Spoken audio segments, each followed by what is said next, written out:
Hi, my name is Umar. This is the first time I'm actually doing this type of video, so it's very exciting for me. I'm going to be showing you some of the things I've been learning because I've been learning React.js, as you can see from the YouTube title. So I've been learning React.js, and I'm going to show you a little bit of things that I've been learning. Okay, so React.js is basically made by Facebook.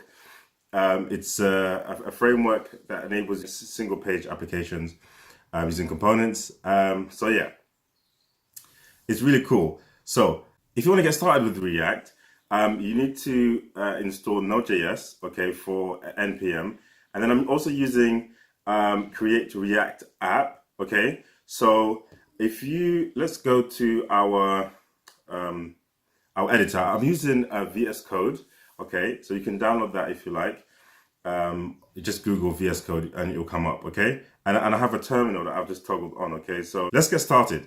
According to the website, the Create React website, if you run npm, what I did is I installed Create React app using npm install Create React app, okay, -g. So I installed it globally. And if you're on a Mac, you might need to use sudo.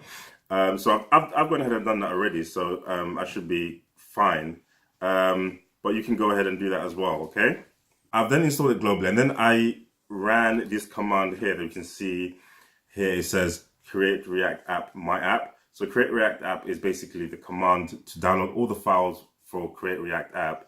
And then my app is the name of the application, the folder that you're using, okay? So I've ran that already. As you can see here, I have my app folder. So I'm just going to cd into my app. So now, as you can see here, it says cd my app, and then you can run npm start. Okay. So that's basically going to run the web server. And you can see here that we have a basic HTML page that's been loaded, okay, as a template. If we look at this source folder, we can see like from app.js, this is where the HTML is coming from. I'm just going to delete all of this. Okay, so the great thing about React is that you can create new components. So I'm going to create another component, let's call it person, okay? Because we're going to create a list of people. So if you want to group components together, group component files together, you just create a folder, I'll call it person, right, within the source folder. And then I'm going to create a file as well and call it person.js. So notice I'm using a capital letter for person. Basically, that's to signify that it's a component, all right? So I'm going to create a new component. I'm going to create what's called a stateless component, which is like an ordinary function. So when you create components, like there's two ways to do it.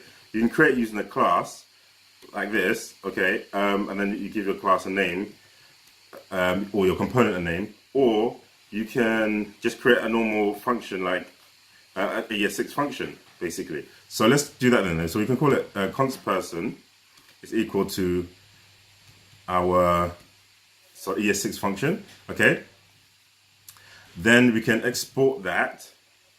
So export defaults person. So then now that means that we can now import that into this file here. So we can import it into app, which is basically our main file, okay? So now let's import that now. So import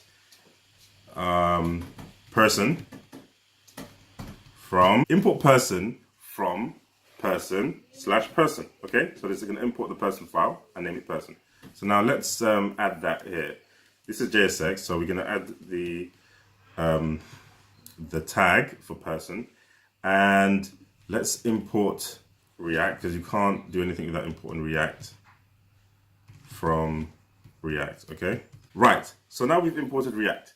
So that means we can use a return statement and we can return some JSX. So React enables us to actually return some JSX. So let's do that then. Person, right? And then within there, we can write some, like a paragraph tag. Let's do that, shall we? So let's say, hi, my name is, so we're gonna add a name variable. It's gonna be like a dynamic variable called name, all right? And we can add another dynamic variable called age, years old, okay? So this enables us to use dynamic data to run this component multiple times on the dynamic data that we've imported. Okay, so I'll show you a bit of that later. This data age is going to come from something we call props, and props basically it gets passed in from where the component is. So we're going to pass in the props here, okay, and then we access the props to this component. So what we're going to do now is we're going to do a bit of destructuring, which is ES6 destructuring, and that what it enables us to do is to save the props as the variables that we've used, name and age. Okay, so let's use const name and age. Okay,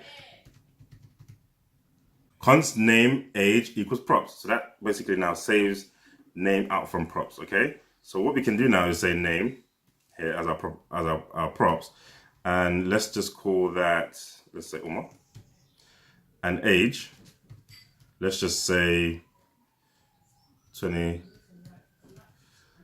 26, whatever, it doesn't matter. Okay, let's save that and let's see what's going on. So now we can see here, my name is Umar and I am 26 years old. So let's change that to Hamza and 33. So, hi, my name is Hamza and I'm 33 years old. Can you see that? So now it's dynamic. So we can add different names here. So we can add Umar, we can add Jafar, we can change the 44, 22, you know what I mean? So now we can change this, and then we have multiple paragraphs with different names and ages, okay? So that's dynamic. So another thing we can do is actually add state. So we can add state to this, because this is a, what is this?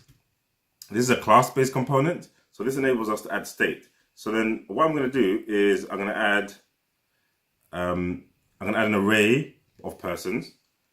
All right, you can call it whatever. It doesn't really matter anyway. So let's just add an array with some object, okay? So what are we going to call this now? So we're going to have name, Umar, age, 26. Right, so let's copy that a few times. So then now we put in our commas. We're going to have here, we're going to have Jafar. And then here, you can have Hamza, okay? And then let's say 33, 54, right. So now what we can do here is we can loop through that array, okay? So now let's create a list, okay?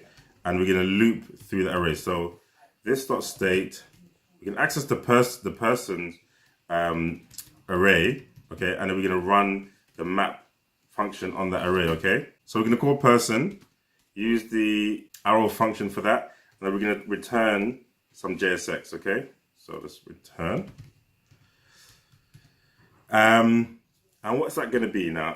We can actually use the person component, and then we're going to add the name property, which is going to be person.name.